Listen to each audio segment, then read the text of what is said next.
Então, esse esgotamento do ciclo vem, e aí, para encerrar, vem junto também com o esgotamento de um ciclo da atividade política, dos partidos, das instituições políticas brasileiras. A crise é generalizada. E vem mais. De 89 até hoje, todas as forças políticas tiveram no governo. Todas elas. Oriundas da resistência à ditadura, ou que se criaram naquela oportunidade, e os posteriores.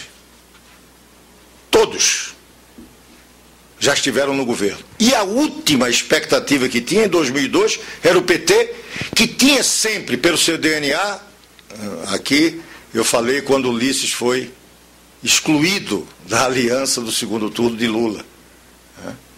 Todas as forças políticas que vieram de lá, e o PT era a última delas, que não participou de nada, nem mesmo quando, no impeachment, não admitiu participar do governo, que foi criação dos movimentos, que o PT era um dos principais líderes. O governo Itamar. O PT não participou. Luiz Erundina, a homenagem que se presta àquela que entendeu que era responsável porque tinha botado para fora um presidente, junto com a sociedade brasileira, numa movimentação intensa, e sabia da sua responsabilidade. E participou junto conosco no governo de Itamar.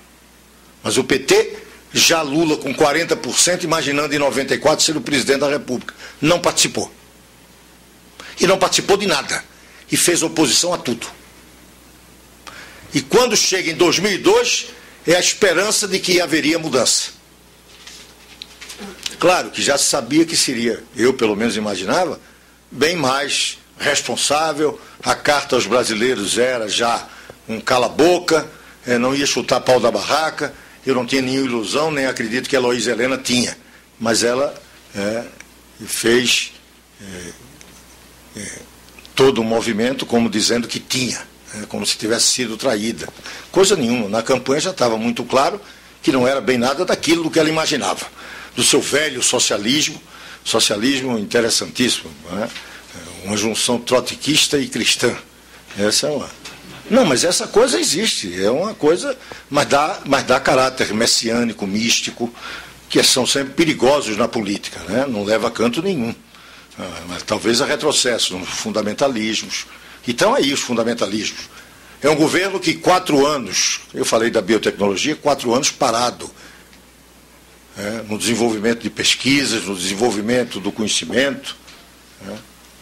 Está parado aí como está parado a CTN-Bio, que não funciona, que era o instrumento básico, que o Brasil, inclusive, tinha sido um dos vanguardeiros, efetivamente, nesse aspecto. Inclusive, com boa formulação, e aqui eu quero render uma homenagem, aqui é uma das leis que teve origem no Congresso, que são raríssimas. E isso não é de agora. Isso vem já de algum tempo, que é o executivo grande legislador brasileiro. Pois bem, essa lei da biotecnologia que criou a CTN-Bio é uma lei oriunda do Congresso, de um parlamento, de um parlamentar. Marco Maciel é o autor da lei, e a lei tem no final o contorno definitivo da relatoria de Sérgio Aroca, que era deputado do PCB-PPS. Então, e era uma lei avançada. Talvez não tivéssemos tão avançados quanto hoje de discutir, por exemplo, a pesquisa com células tronco-embrionárias. Lá atrás, talvez pela origem católica do Marco Maciel, nós nisso fomos um pouco conservador. Mas já falávamos isso quando no mundo ainda não se falava. Ou falava-se apenas em círculos restritos.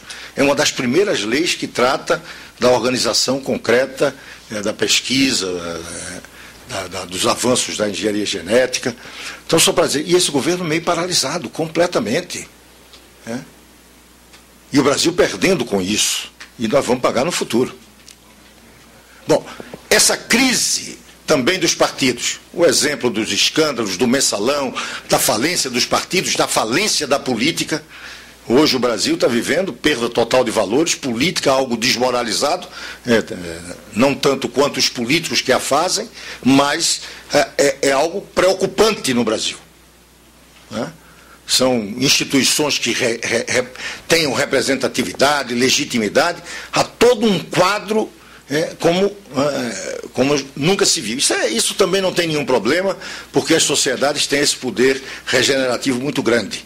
Dependendo de determinados momentos, algumas crises, rapidamente você recupera e recupera forças que você não imaginava que estavam adormecidas. Então não é para catastrofismo nenhum. Mas nós estamos vivendo um período em que a atividade política é completamente desmoralizada. E se ajuda a desmoralizar.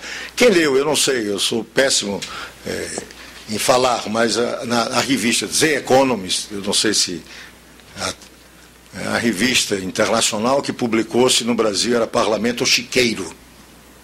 Né? E ficou sem resposta. E pior, esse título foi apropriado de uma declaração de Lula, que com a sua tentativa de fazer humor, de verve, de ser engraçadinho sempre, perde a liturgia do cargo, foram falar sobre reforma política e ele disse, não, isso aí era importante, mas como é que a gente vai pedir ao peru para votar a favor do Natal? Essa foi a declaração dele. Aí quando falou em peru, que vai votar em favor do Natal, os políticos perus, chiqueiro. É parlamento ou chiqueiro? E fica sem dizer nada. Essa talvez seja a forma maior da gente retratar o que é que nós estamos vivendo. Essa crise será resolvida como? A crise que, me permitam dizer aqui, porque eu acho que a conversa tem que ser muito franca, a crise que impacta no PSDB de forma muito concreta. O PSDB não conseguiu entender que a eleição da Câmara dos Deputados não era um problema interna corporis. Não era um problema que ia ser resolvido pelas articulações políticas tradicionais dos partidos majoritários. Não, era algo que a sociedade precisava ter uma resposta para ter expectativa e esperança de que possa se mudar a realidade política brasileira. Ou que tenha perspectiva, pelo menos, de se buscar reformar, mudar, lhe dar outros contornos. Não, o PSDB não entendeu. Pensou que era uma questão da Câmara e que podia ter reflexos em algumas assembleias e alguns interesses. E ainda continua pensando assim, parte dela. Não conseguiu entender que a sociedade mostrou qual era o caminho que o PSDB tinha que adotar se quer ter perspectiva de ser alternativa de poder no Brasil. E eu quero dizer que nós do PPS ajudamos em muito a dizer ao PSDB o que fazer. Porque estava lá dividido, sem saber para onde ir, a terceira via surge, porque um partido político adotou. Havia alguns parlamentares, de vários partidos, mais uma vez, aqui de São Paulo, Luiz Erundina, Gabeira, Raul Jugman, de São Paulo, alguns tucanos, desassociados da direção, ou da liderança, não da direção, das lideranças da bancada. Surge terceira via, o PPS, o primeiro partido, inclusive, a dizer que tinha que ter apoio à terceira via, sem saber ainda que candidato. Aí o candidato, por uma feliz coincidência, vem do PSDB. Aí não teve outro caminho para o PSDB. Porque se não fosse o PSDB ia continuar dividido, ou sem saber qual era o caminho.